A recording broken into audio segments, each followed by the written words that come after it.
Well, good morning, YouTube. This is Chuck.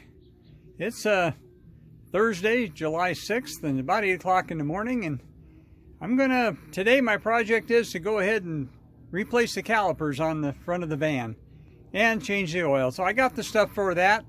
There's my new calipers, and there's my oil. You notice I use a Napa Gold filter. I'm kind of fussy about my oil filters, and Napa Gold is made by Wix, and it's about the best kind of filter that I've found. So I make it a point to use those. I don't use the cheap ones. I don't use Fram products anymore. But anyway, there's the parts. There's the van. There's the wheel I'm going to start with. So I'm going to get it up off the ground and get the tires off of it. And I'll come back when I got that done. Okay, step number one's complete.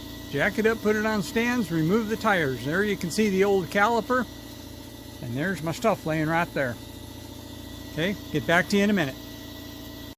Okay, there's the first one, YouTube. It's gave me a little more trouble than I thought it would, and I guess things like that always do. So, still got to be bled yet, but at least it's installed. Now I'm going to go over and do the other side. Back in a minute.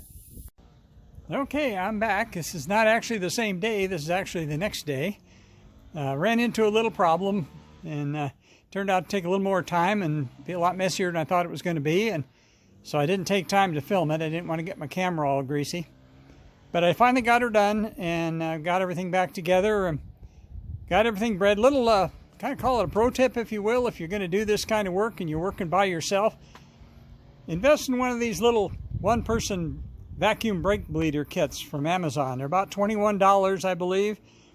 And man, it makes all the difference in the world if you're trying to bleed brakes by yourself. It's almost impossible to do that otherwise. But I bought that a couple of years ago. A couple of years ago, I did the back brakes, and at the same time that I did that, I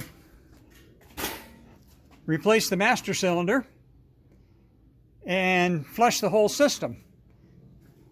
So I had that kit, and like I say, for working on brakes by yourself, you can't beat it. It works a whole lot better than any other way I found it.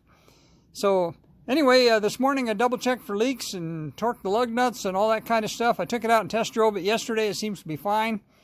So this morning I pulled the oil. I got to change the oil and filter. There's the stuff right over there for it. I've already drained the oil.